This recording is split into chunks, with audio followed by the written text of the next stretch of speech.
Hola, ¿qué tal? Buenas tardes. Las 411 personas en las que se ha incrementado el paro en Guadalajara en el pasado mes de noviembre nos acercan a una nueva barrera de esas que llaman psicológicas. Estamos al borde de los 25.000 desempleados en la provincia. Y es que ahora ni los meses habitualmente buenos para el empleo, como este de noviembre o el recién entrado de diciembre, logran parar una sangría laboral que se reproduce por todo el país. El secretario general del Partido Popular Castellano-Manchego ha estado hoy por Guadalajara y nos ha regalado un nuevo concepto político, al de la herencia recibida, que ya conocíamos.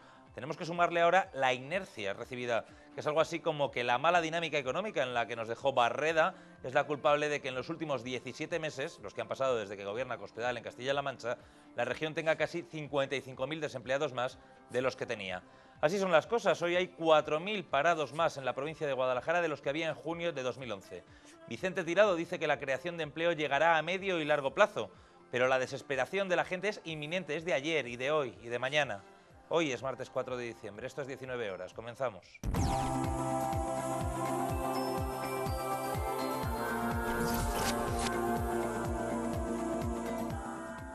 Pues eso, que comenzamos viendo los datos del paro recién publicados esta mañana por el Ministerio de Economía, por el Ministerio de Trabajo. El mes de noviembre ha arrojado al paro a 411 personas más en nuestra provincia. Según los datos hechos públicos este martes por el Ministerio de Empleo y Seguridad Social, hay 24.988 guadalajareños en situación de desempleo, 3.172 más que el año pasado por estas fechas. El aumento del paro se ha producido especialmente en el sector servicios, que suma 267 desempleados, y en la agricultura, con 115 personas más registradas. Por el contrario, el incremento en el sector industrial es muy ligero, 8 nuevos desempleados, y desciende en la construcción, donde hay 2 parados menos. El colectivo de personas que busca su primer empleo es de 1.229 personas, de los que 23 se han añadido a lo largo del último mes. En nuestra provincia el paro ha aumentado un 1,67% en noviembre, un poco por encima de la media nacional, que es del 1,54%, pero muy inferior al incremento autonómico del 2,67%. Sigue la tónica del mayor peso de paro femenino, 13.090 guadalajareñas en desempleo por 11.898 hombres. Entre los registrados en las oficinas de desempleo de Guadalajara hay 5.314 extranjeros y 2.390 menores de 25 años. Por otro lado, 9.327 desempleados no perciben prestaciones ni subsidios. En cuanto a la contratación, en noviembre se han registrado 6.293 contratos, lo que supone casi 1.000 menos que el mes anterior, y solo 391 son indefinidos. Por último, en el último mes hay 664 personas menos cotizando a la Seguridad Social. En total son 75.093 guadalajareños los dados de alta, 61.086 de ellos en el régimen general y 14.002 autónomos. El descenso de la afiliación en Guadalajara es muy ligera, del 0,88% en comparación con el descenso nacional del 1,23% y sobre todo del descenso en Castilla-La Mancha, donde se pierde el 3,24% de los afiliados. Día de datos de paro es día también de reacciones políticas sobre las cifras de desempleo. Empezamos por las que se han producido en el Partido Socialista. El secretario de Organización del PSOE de Guadalajara recordaba que desde que gobierna Cospedal se generan más de 100 parados al día. Evidentemente, el fracaso de las políticas de empleo que el Partido Popular, tanto a nivel nacional como a nivel regional, ha llevado durante este tiempo, este periodo que llevan gobernándonos. Recuerdo que en Castilla-La Mancha ha habido un incremento del paro desde que Cospedal es presidenta de la propia Junta de Comunidades de 53.689 personas. En nuestra provincia, en Guadalajara, 4.394 personas. Estamos hablando de que ahora mismo, en la actualidad, en la provincia de Guadalajara, con los datos que acabamos de conocer del paro, se han incrementado en 411 parados en nuestra provincia, llegando casi a la barrera de 25.000 parados ya en totalidad de la provincia de Guadalajara. 17 meses del gobierno de Cospedal en Castilla-La Mancha nos extrae un dato que es cuando menos preocupante.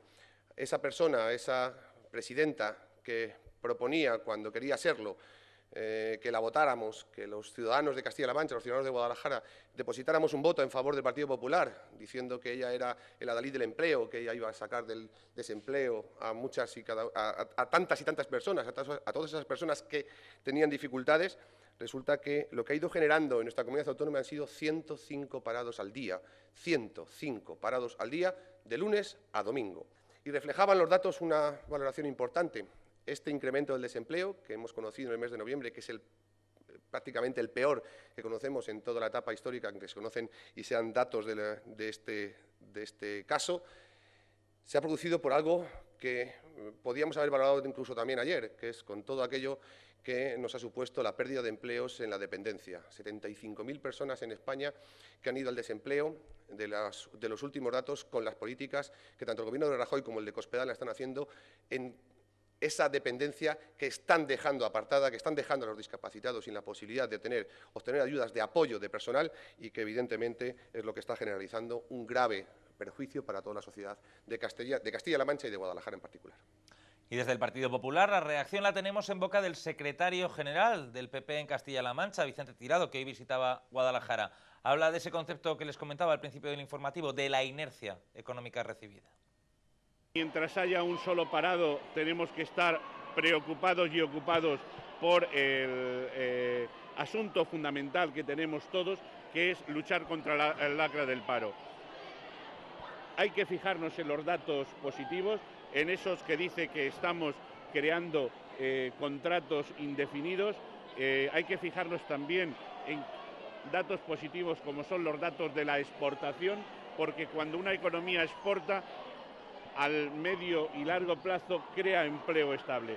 Pero quiero decirles que nosotros no nos resignamos, que no nos gustan los datos del paro y por eso vamos a seguir trabajando para hacer lo fundamental, generar empleo. No hay nada más importante que tengamos que hacer todos que generar empleo.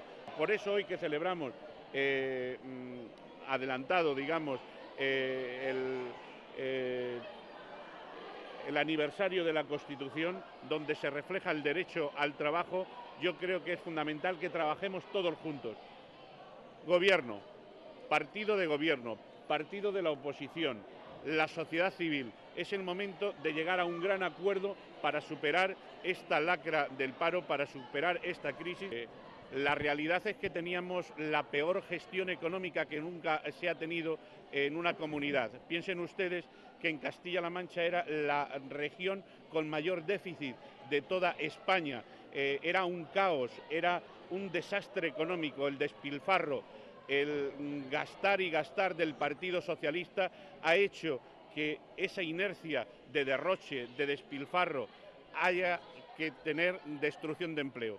Se ha hecho en un momento determinado una ley muy importante, que es la ley de emprendedores, para frenar esa inercia destructiva de empleo que tenía el Partido Socialista. Yo les quiero decir que poniendo sobre la mesa medidas como las que está poniendo el Partido Popular, se va a crear empleo a medio y largo plazo. Como hoy es martes, nuestro analista invitado es Borja Montero, habitual en este día de la semana, que vuelve a la mesa de 19 horas. Muchas gracias, Borja.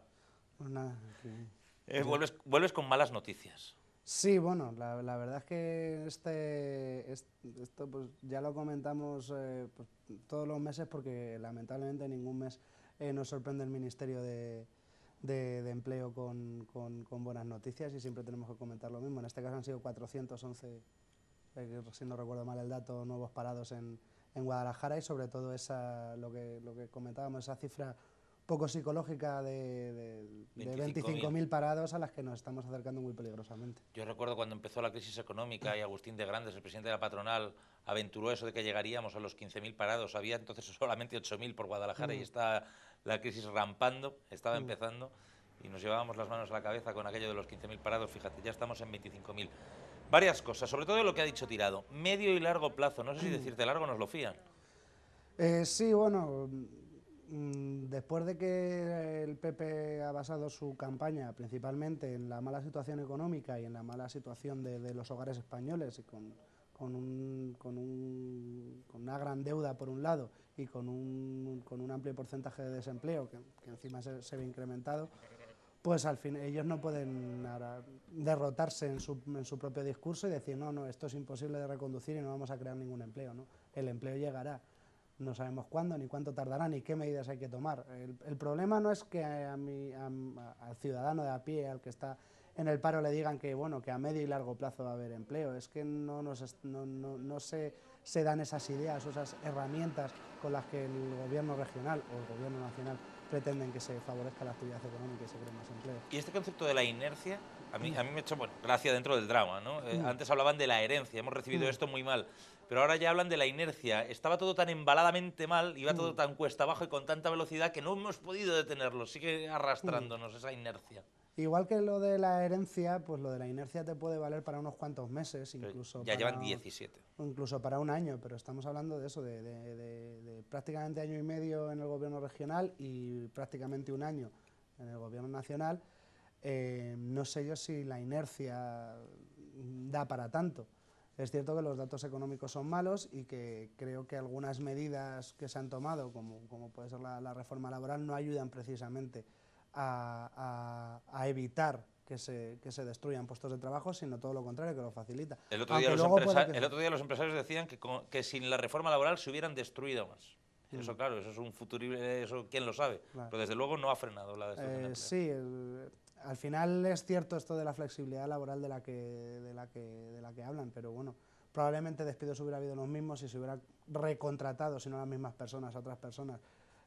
Probablemente por menos dinero, porque como ya pues también esa reforma laboral facilita pues que no haya convenios colectivos, que se pueda negociar prácticamente caso por caso el sueldo y el horario que va a tener cada trabajador, pues evidentemente sí, esa flexibilidad probablemente no hubiera destruido tantos empleos. A lo mejor había trabajando, en vez de casi 25.000 parados, pues teníamos 17.000 y esos 8.000 que nos faltaban estaban trabajando 4 horas o 2 horas o 5 horas y cobrando a saber qué sueldos.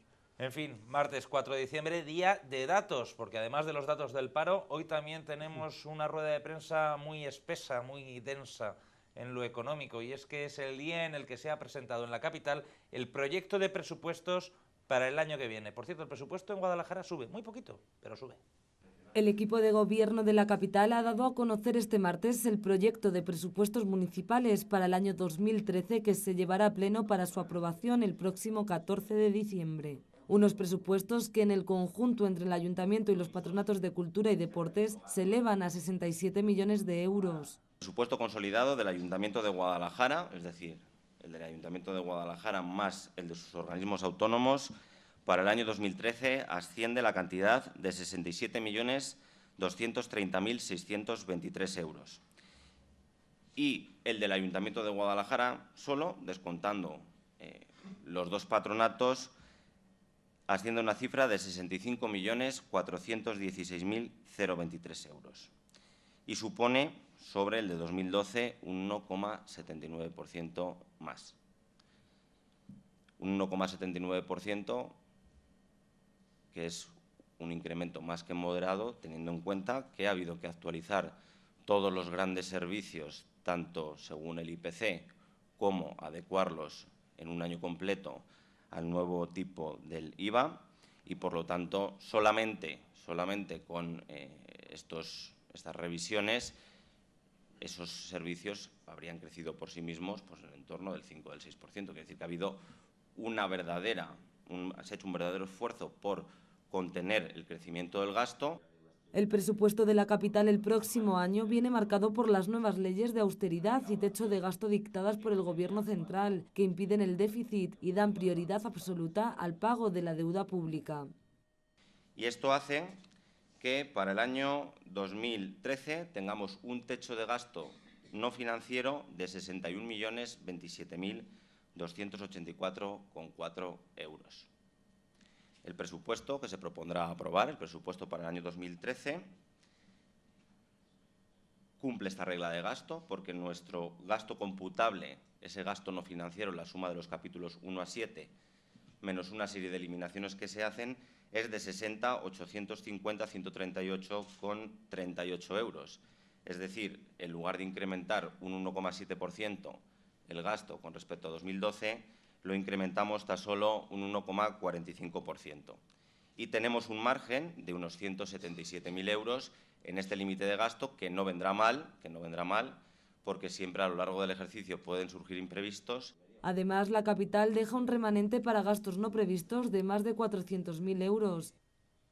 Fondo de contingencia se llama ese remanente de 400.000 euros que ha decretado el Ayuntamiento. Unos presupuestos que también traen, como todos los años, algunas partidas para inversiones. Hay poco dinero para inversiones en el próximo año. De hecho, no llega ni a los 3 millones de euros, menos del 8% de lo que se invirtió en 2012.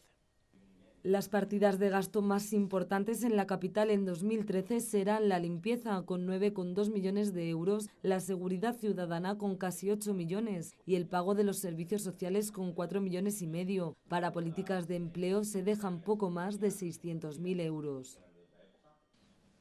Quiero destacar que yo destacaría que estos presupuestos son unos presupuestos que le dan una prioridad fundamental a los servicios sociales del Ayuntamiento, en tanto en cuanto que es, después de las cantidades que se dedican a seguridad y a limpieza y recogida de basuras, la cantidad más importante de los créditos que se consignan en el presupuesto del Ayuntamiento. Y esto sí lo quiero destacar, que en momentos difíciles este equipo de gobierno y este Ayuntamiento tienen una sensibilidad especial con aquellos colectivos que más necesitan de nuestra ayuda.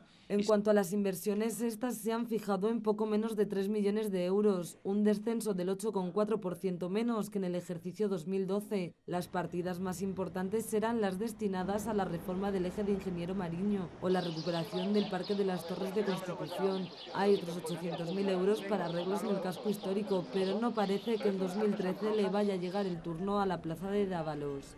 Se dará comienzo a la ejecución del eje cultural en el casco histórico. Se remodelarán zonas verdes, nuevos parques en la zona de las Torres de la calle Constitución y la calle Alameda, como figuraba en nuestro programa electoral. Habrá nuevos planes de asfalto y mejoras de aceras, recuperación de edificios históricos dotándoles de contenido y de actividad social y cultural. Llámese continuar con los proyectos de las naves del antiguo matadero municipal, donde estará el nuevo Museo Sobrino. También se dotan unas cantidades para dotarle de equipamiento y también se dotan unas cantidades importantes al centro de familia que se situará en el antiguo cuartel de Lenares, tanto para finalizar la obra como para su mobiliario. Intentaremos comenzar la recuperación de la verja del Parque de Adoratrices, que, como bien saben ustedes, está deteriorada y necesita de una intervención importante. Y, por último, también se destinará parte de estas inversiones a mejorar las instalaciones en edificios municipales o a dotar a los funcionarios municipales de los medios materiales que necesiten para el buen desarrollo de su actividad. En lo que se refiere a los ingresos, el Ayuntamiento ha presupuestado conseguir 62,4 millones en las operaciones corrientes. Destacan los casi 36 que se obtendrán con impuestos directos, que se elevan más de un 7%.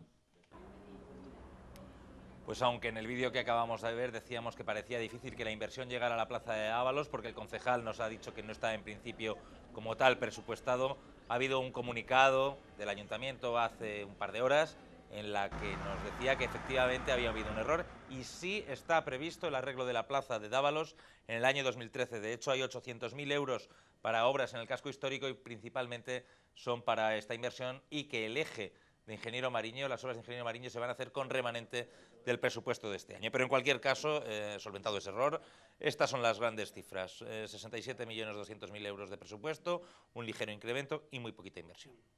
Pues bueno, por un lado una buena noticia y por otro lado una mala. Buena noticia porque bueno, el Ayuntamiento se, entre comillas, recupera un poco, se estabiliza de esa caída de ingresos que ha tenido en los últimos años y que ha hecho que haya tenido que bajar su presupuesto, pues prácticamente 5 millones de euros o 6 millones de euros en los últimos 4 o 5 años, que bueno, pues al final es una pérdida de prácticamente un 8 o 10% con respecto a las cifras de 2007-2008, cuando se contaba con 72 millones de euros aproximadamente, entre 70 y 72, y bueno, pues se empieza a estabilizar y a recuperar un poco una cifra, y bueno, pues cuanto más dinero haya para poder cumplir con esos servicios que son competencia del Ayuntamiento, mucho mejor. Y la mala noticia, pues precisamente que debido a estos cambalaches económicos que hay que hacer para poder cumplir con todo lo que esperan los ciudadanos del Ayuntamiento, pues no hay dinero para grandes obras, y bueno, pues casi todas las inversiones que se contemplan son de mantenimiento o viejas reivindicaciones, como es el caso de la plaza de Dávalos. La plaza de Dávalos, que le preguntábamos a Alfonso Esteban esta mañana en el Ayuntamiento, porque el propio Ayuntamiento nos había dicho que ya habían empezado mediciones topográficas y que era una prioridad, Y bueno, lo del eje cultural, que es como llaman ahora el arreglo de Ramón y Cajal y Ingenio Mariño, lo sabíamos, pero lo de la Plaza de Abastos nos extrañaba.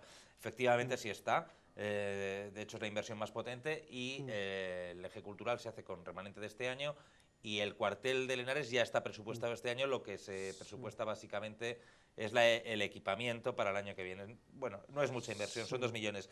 Sí quería llamar la atención sobre un dato. La inversión cae un 8% y esperan recaudar por impuestos directos un 7% más de lo que han recaudado. Me imagino que es la subida del IBI. Sí, bueno, además también pues hay una serie de parámetros técnicos por los cuales, pues según se calculan los ingresos, pues normalmente hay pues unos impuestos de difícil ejecución o algo así, que es un porcentaje de todos los impuestos que se deberían recibir, que se considera que va a ser muy difícil el pago. De hecho, Borja, esto que dices, se han endurecido los criterios a nivel estatal para elaborar los presupuestos en este sentido y se han incrementado los coeficientes, estos que dices, de lo que se piensa que no se puede llegar a cobrar. Entonces, el impuesto de vehículos se piensa que el 9, casi el 9% no se va a cobrar, o el IBI se piensa que el 7%.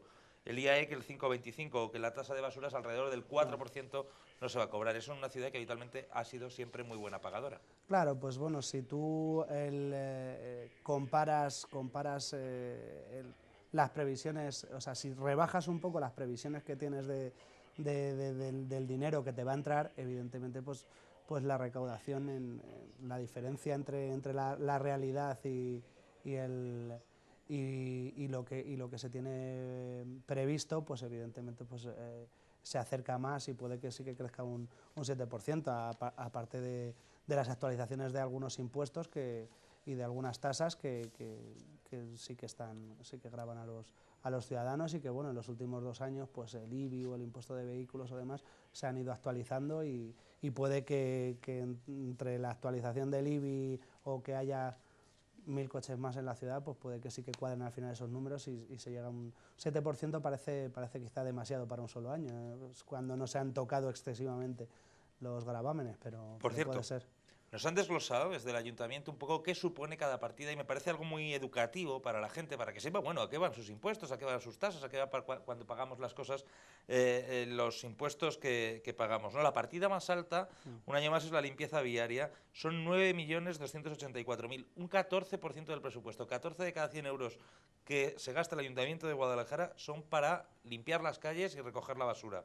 La segunda partida más alta, casi 8 millones de euros, es seguridad, pero claro, aquí entra policía y bomberos, fundamentalmente también la protección civil, un 12 de cada 100 euros se gastan en estos conceptos de seguridad. Luego están los servicios sociales, que son la ayuda a domicilio, los mayores, ayudas a necesidades básicas, cooperación al desarrollo, el plan de integración social, se lleva un 7% del presupuesto, 4,5 millones de euros, y luego el transporte urbano, que se lleva un 6% del presupuesto. Lo caras que son las cosas cuando se ven así. Sí, no, además, pues bueno, la crisis ha hecho que esos grandes números pues también cambien un poco, porque bueno, antes aparte de que se ha unificado la recogida de basuras y la limpieza viaria, que antes pues, se contemplaban como 2 cosas separadas, entonces bueno, pues al final no era, y el contrato más caro que se tenía era por tanto el de transporte urbano, pero bueno, al fin y al cabo sí, lo que principalmente demandan los ciudadanos es que el ayuntamiento mantenga limpias las calles y que les retire la basura. Luego también que favorezca el agua en todas las casas, pero bueno, eso ahora ya está externalizado en otra empresa y no tiene prácticamente reflejo en el presupuesto. Entonces, por tanto, sí, al final las principales partidas son las que al final demandan los ciudadanos. Hace unos cuantos años, y gracias al esplendor económico y sobre todo urbanístico de Guadalajara, pues la principal partida en muchas ocasiones se debía a las inversiones, pero bueno, esas inversiones de 8 y 11 millones de euros al año de inversión hace ya varios años que no las vemos. Y es una pena, porque lo cierto, como todo el mundo sabe, es que el gasto no genera per se empleo, sin embargo la inversión productiva sí lo genera, una inversión en una obra siempre genera empleo, pero claro, lo primero es pagar los servicios que tiene que prestar el ayuntamiento y luego construir, y si no se puede, pues no se puede. Además, esas grandes inversiones por lo general también generan a su vez gasto. Si se hace una instalación deportiva o un edificio para cualquier otro servicio, al final tienes que pagar la luz, tienes que pagar a los empleados aunque no esté dotado de demasiado contenido, pero al menos a los empleados que lo abran, la limpieza y todas esas cosas. Entonces, al final... de eso le preguntábamos al concejal esta mañana, porque es que, por ejemplo, la transferencia al Patronato de Deportes es casi 4 millones de euros y todo el gasto social del ayuntamiento es 4,5 millones. Decíamos que es que, claro, se gastaban prácticamente lo mismo en deportes que en gasto social, y decía eso, que es que esas instalaciones hay que mantenerlas. Claro, en el caso de los deportes son muchas instalaciones, con distintos operarios, con distintos usos. Pues una piscina, además de la luz y la limpieza, pues conlleva una serie de tratamientos del agua. Dos piscinas de invierno, una piscina de verano, una ciudad de la raqueta, un centro los campos de fútbol Jerónimo de la Morena, un polideportivo municipal, otro multiusos. Sí, ¿no? Hay muchas infraestructuras en Guadalajara. Y bueno, afortunadamente Guadalajara no ha sucumbido, como le ha pasado, ha habido otras ciudades que precisamente en este boom urbanístico del que estábamos hablando, pues cualquier pueblo de un tamaño más o menos mediano quería tener su centro sociocultural, su auditorio, y al final primero la deuda de pagar esa obra y después los gastos que le ha generado ha terminado hundiendo económicamente el ayuntamiento. Por ahora en Guadalajara no ha pasado eso y podemos disfrutar de instalaciones deportivas, principalmente de una gran oferta de instalaciones deportivas, pero también culturales y para otros servicios, y se mantiene mal que bien la salud financiera del ayuntamiento. Pues vamos a cambiar de tema, estamos hablando mucho de los presupuestos y hay otros temas encima de la mesa, además importantes. No sé si recuerdan una polémica que viene del pasado viernes, hablamos del Centro de Salud de los Manantiales. Les pongo un poco en antecedentes. El pasado viernes el Partido Socialista denunció que la Junta de Comunidades iba a cerrar la unidad de cirugía menor, esa unidad para hacer pequeñas operaciones de pequeños quistes, verrugas, sobre todo dermatológicas, que se hacían en los Manantiales y que restaban asistencia en el hospital universitario. Pues bien, entonces la Junta de Comunidades saltó rápidamente a negar ese cierre. Pues bien, hoy hemos sabido que la unidad sí está cerrada, así lo ha denunciado el Partido Socialista, y luego les cuento lo que ha dicho la Junta.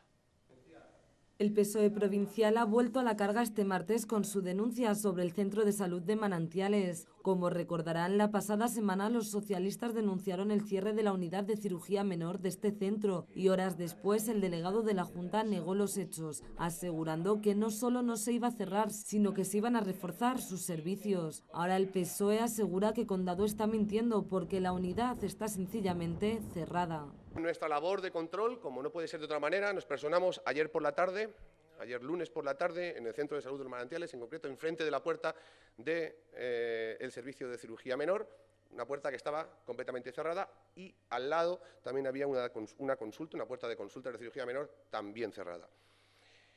Pues si este verdaderamente es el hecho de duplicar los servicios que pretendía el señor Condado, evidentemente no es lo que él dijo. O no le han hecho caso, o nos mintió, o nos sigue mintiendo, como están mintiendo los gobiernos del PP a todos los ciudadanos de Castilla-La Mancha y de Guadalajara.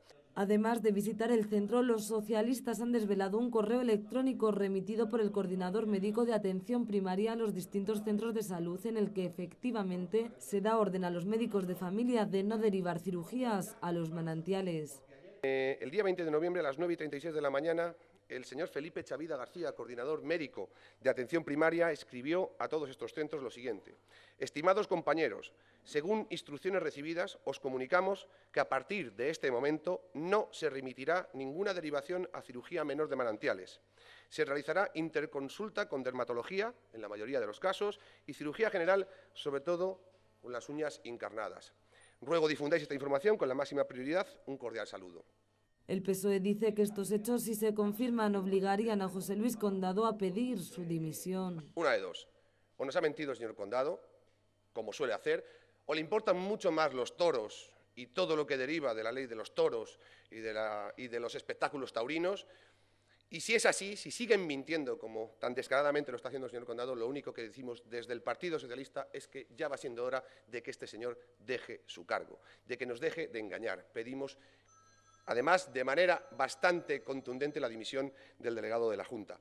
Y si es verdad que se va a poner en marcha esa unidad de cirugía menor duplicando los servicios, aplaudiremos esa medida y seguiremos reafirmándonos en nuestra posición de partido que está controlando al Gobierno, diciéndoles que lo pongan cuanto antes, que lo pongan en marcha ya, que no dejen más a los ciudadanos en esas interminables listas de espera que tienen en el Hospital General y que, evidentemente, nos da más fuerza para seguir denunciando constantemente las tropelías que continuamente está realizando el Partido Popular con la sociedad de Guadalajara.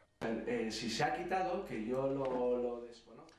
Pues sí que ha dicho la Junta de Comunidades, nuevo comunicado. Recuerden que el viernes pasado nos decían que no, que era falso, que no se iba a cerrar la unidad. Ahora nos reconocen que sí se ha cerrado, pero nos explican que es meramente un cierre temporal, que el PSOE está alarmando porque es un cierre exclusivamente que se va a producir desde esta semana hasta el 7 de enero para efectuar una remodelación de esta unidad de cirugía menor porque estaba siendo infrautilizada, dice Condado, y que han optado por reestructurarla y aseguran que se va a completar esta reestructuración el 7 de enero, que volverá entonces a abrirse y además que se incrementará con la suma de profesionales de medicina especializada, dermatólogos y oftalmólogos, y que bueno, que efectivamente que está cerrada, pero que solo es durante el mes de diciembre. Yo no sé, Borja, si esto zanja la polémica, el 7 de enero vuelve a abrirse la unidad, sí o no, o habrá que estar atentos. Esperemos que ese comunicado de la Junta sea cierto.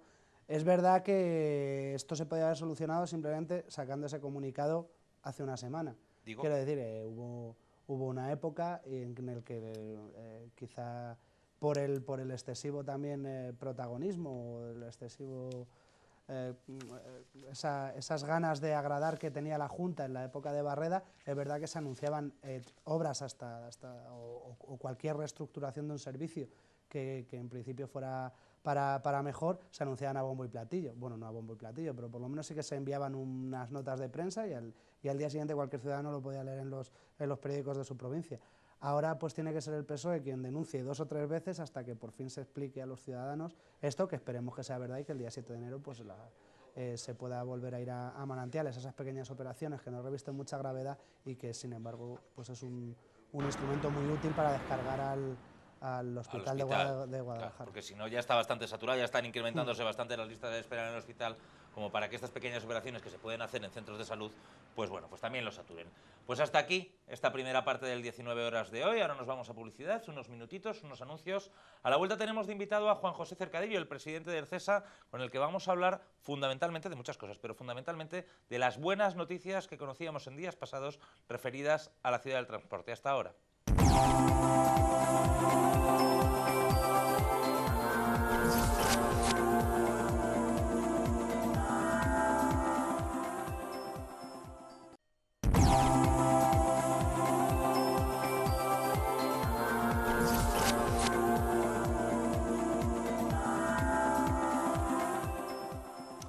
Gracias por seguir ahí. Encaramos ahora la segunda parte de este 19 horas de martes y lo hacemos, como les decía antes de ir a publicidad, en compañía de Juan José Cercadillo, que es presidente del CESA, al que hemos invitado, bueno, por varias razones. Hay varios temas con los que quería yo hablar con él desde hace días, pero fundamentalmente porque la semana pasada, ¿para qué le voy a decir otra cosa, Juan José? Me sorprendió, y yo creo que nos sorprendimos mucho, cuando leímos y escuchamos buenas noticias y nuevas noticias sobre un proyecto de la ciudad del transporte que algunos pensábamos que poco menos que estaba durmiendo el sueño de los justos. En concreto, firmaban con el presidente de la Autoridad Portuaria de Tarragona un acuerdo que supone la puesta en marcha de este proyecto. ¿Nos puede explicar, aunque sea no pormenorizadamente, sino sutilmente, en qué consiste este acuerdo? No se puede explicar pormenorizadamente. No, quiero decir, pero en resumen. Bien, efectivamente, la semana pasada fue un poco la culminación de un trabajo largo y arduo que venía ya de muy atrás, en donde firmamos pues un acuerdo para la implantación de la estación intermodal, es decir, con el puerto de Tarragona. Eso fue la culminación, eso es un trabajo muy anterior que culminó la semana pasada. ¿Qué implica? ¿Qué es esto de la estación intermodal o qué parte representa de la ciudad del transporte? Pues igual es más cualitativamente que cuantitativamente. Es decir, la estación intermodal yo creo que es un proyecto de gran trascendencia, desde luego para la empresa, para el CESA, y también para Guadalajara, para Marchamalo, para todo el entorno, para la provincia, puesto que yo creo que es una especie de punta de lanza del proyecto de la ciudad del transporte. Es verdad que los tiempos han cambiado y que ahora podría pensarse que deja de tener interés el proyecto. Lejos de eso, nosotros no hemos parado en la gestión, en la pujanza del proyecto, y yo creo que es una muy buena parte del proyecto el hecho de que se haya firmado con el puerto de Tarragona pues la implantación de la estación intermodal. Me parece que más allá de lo económico probablemente y de lo, digamos, político empresarial, pues tiene un componente muy interesante, que es implantar la intermodal supone la creación de puestos de trabajo y, como ya he dicho antes, pues la creación de una expectativa de respecto del entorno, por supuesto, de la ciudad del transporte y en general de todo Guadalajara. Se retoman entonces los proyectos de construir ahí un gran centro logístico. ¿Tenemos plazos sobre la mesa? ¿Se sabe cuándo esto va a ser, por lo menos a comenzar? Sí, lo que se refiere a la estación intermodal, nos hemos comprometido claramente pues para que en el curso del 2013 se construya y se urbanice la parte de la estación intermodal, de manera que los deseos del puerto de Tarragona es poner la estación en marcha en el 2013, primeros del 14. Borja. Bueno, hablábamos de empleo y precisamente empezábamos también el programa hablando de ello. No sé qué volumen de negocio o qué volumen de empleo se prevé que pueda tener esta estación una vez que esté terminada y con todos los negocios que se puedan tener con ese puerto de Tarragona ya funcionando. ¿Qué expectativa de empleo se cree que puede tener ese? A ver, en realidad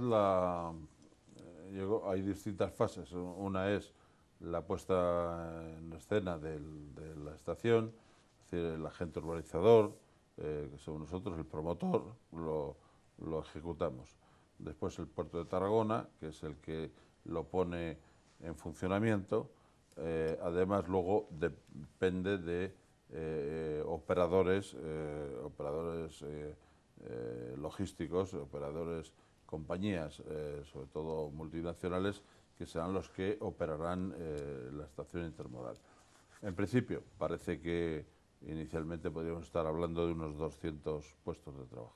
Este proyecto se presentó por primera vez ahí por el año 2008. Yo no sé si era al final del boom o al inicio de la crisis, pero el caso es que entonces fue cuando se presentó y Ercesa lideraba un grupo empresarial que era el que iba a desarrollar ese sector, que se llama DTL, Desarrollos Tecnológicos, se llamaba y se llama, creo, Desarrollos Tecnológicos y Logísticos.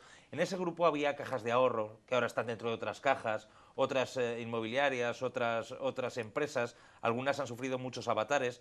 Yo no sé si ese grupo sigue exactamente igual que estaba planificado o han cambiado las estructuras empresariales de ese desarrollador. Pues fundamentalmente se sigue en el mismo accionariado y se sigue con la misma capacidad, digamos, de gestión y de tal.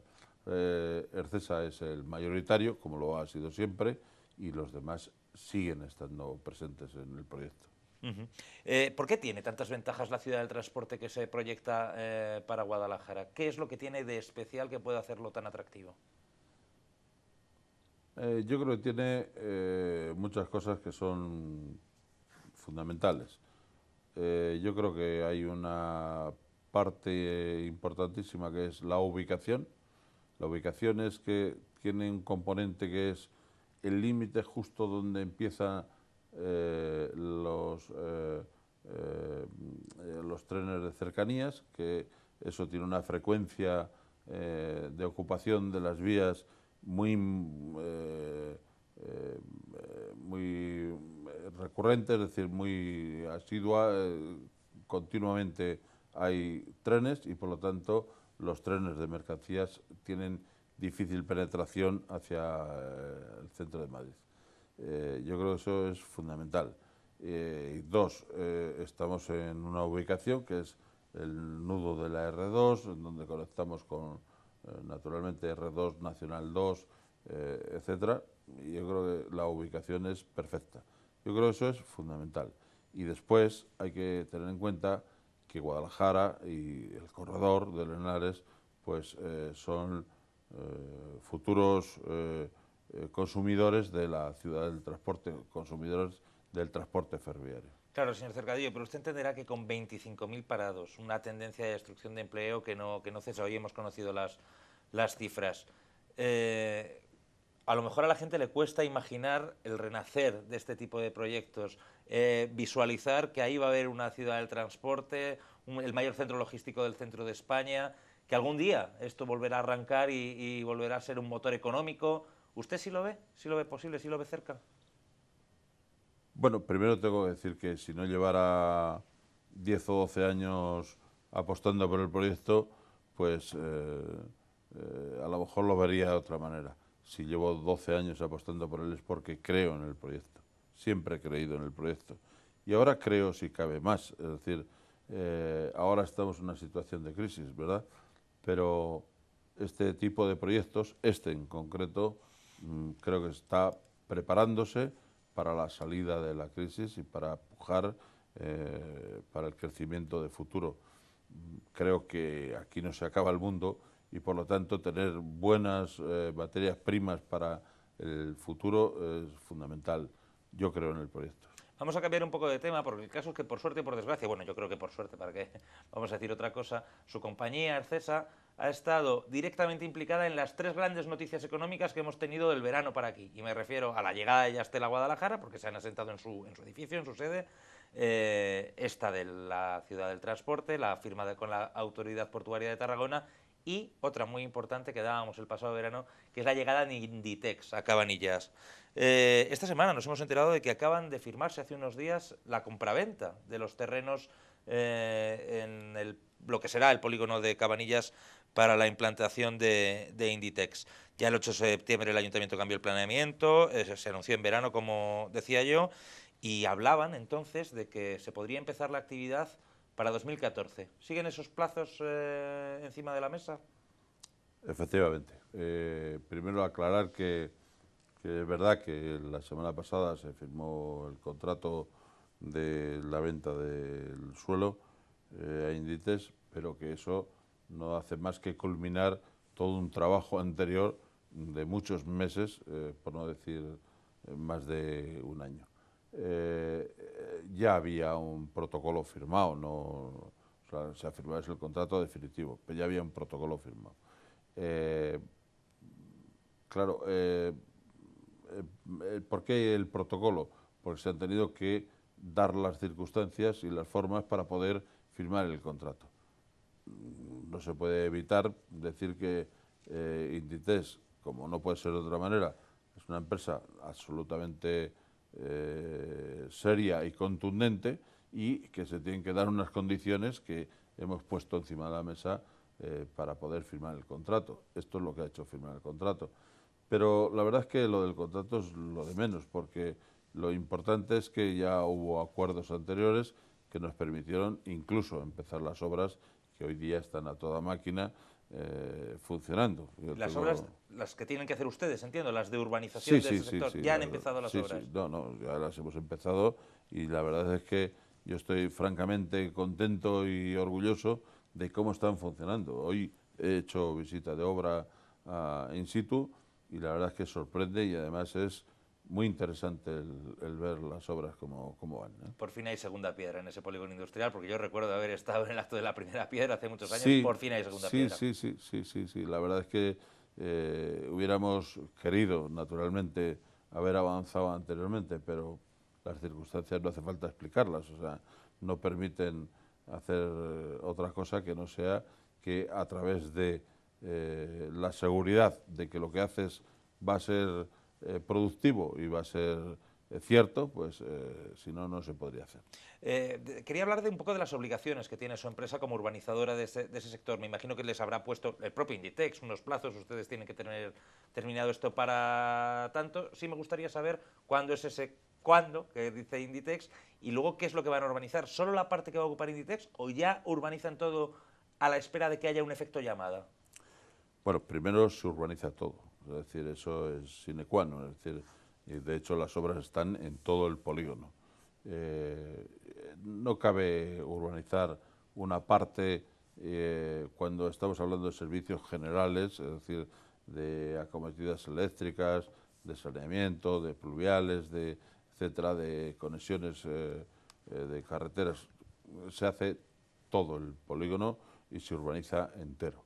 Eso yo creo que nos va a dar una gran posibilidad de revalorizar el entorno y, por lo tanto, bueno, la apuesta es 100%. Plazos, pues estamos comprometidos, es evidente.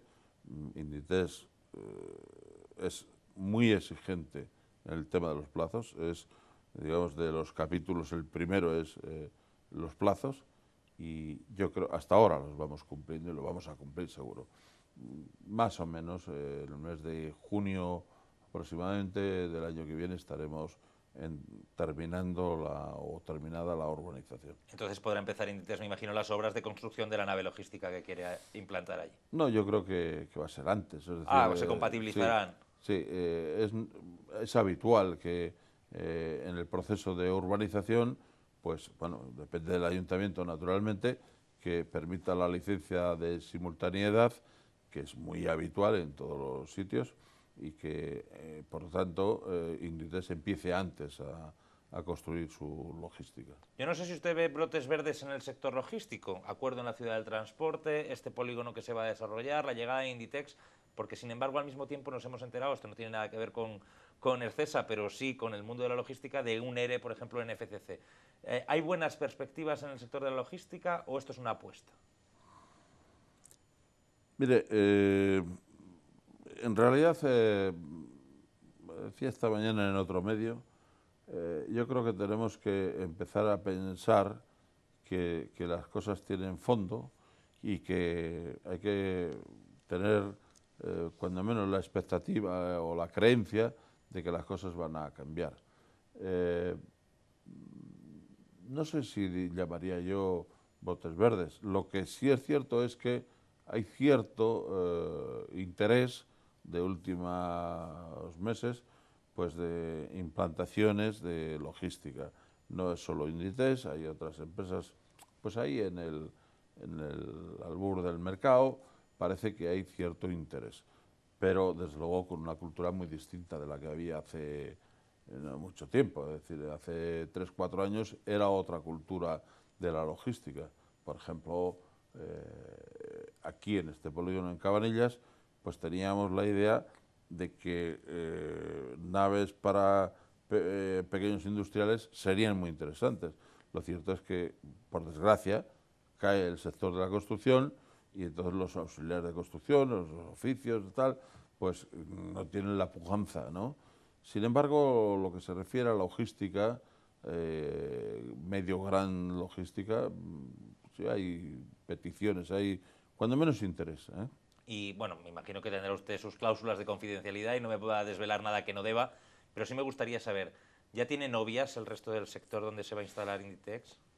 No, no tiene novias. Lo que sí es verdad es que ya ha habido cierto interés por compañías que han preguntado y que tienen interés en, pues eso, en información, en empezar a focalizar el sitio. Eso es verdad, ya ha habido algunas empresas de interés. Y lo citaba antes de pasada, otra tercera noticia económica positiva, de las pocas positivas que tenemos últimamente, también la protagonizaba su empresa en la medida que arrendaba toda una planta de este edificio donde está Canal 19 también a Yastel, la llegada de Yastel con más de 200 y pico trabajadores. Me imagino que estará usted satisfecho con esa operación. Pues sí, el otro día comentaba con alguien de la política que yo creo que este año debemos de medirlo más por los puestos de trabajo que por los resultados probables de la empresa. Es decir, bueno, entre Yastel, entre Inditex, entre la ciudad del transporte, pues nosotros yo creo que estamos generando más de 1000 puestos de trabajo este año en Guadalajara. Estamos generándolos, no digo estén, pero el caso de Yastel pues ya están instalados, lo cual es una satisfacción. Y yo creo que más allá de lo económico, lo importante es que, digamos, satisfactorio en el punto de vista que se han generado por lo menos las bases para poder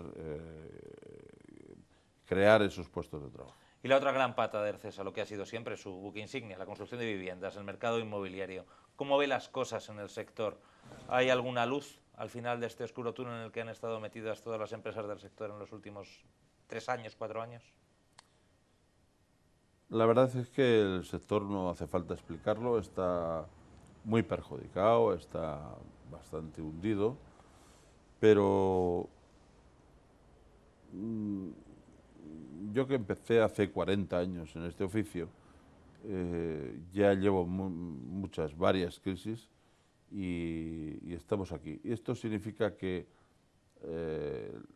hemos podido adaptarnos en cada momento a la situación. Por lo tanto, la empresa, bueno, con muchos sacrificios, con muchísimos sacrificios, estamos, yo creo que con optimismo, de continuidad cuando menos, de tener trabajo, de tener cartera de trabajo, eso es importante.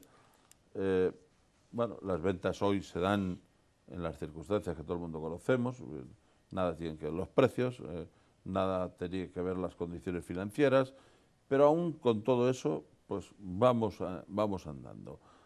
Y creo que es el momento de empezar ya definitivamente a generar nuevos modelos de promoción, nuevos modelos de vivienda, nuevos modelos de financiación que se adapten a la capacidad de las personas que tienen que comprar, porque demanda existe y especialmente existe en determinadas zonas. No para toda España es lo mismo, pero hay determinadas zonas que hay gran demanda sin cubrir. Esa demanda embolsada de la que algunas veces hemos hablado con los representantes de su sector. Claro. Borja, te agradezco mucho tu presencia un martes más en 19 horas. Ha sido un placer analizar la actualidad contigo. Pues el martes que viene otra vez. El martes que viene nos vemos. Y a usted, Juan José, también muchas gracias por atender la llamada de Canal 19 2.0. A ustedes, muchas gracias. Y a ustedes ya lo saben, todos los días a estas 7 de la tarde, de 7 a 8, tenemos una cita con el análisis sosegado de la actualidad en esta mesa de Canal 19 2.0. Esto es 19 horas. Nos vemos.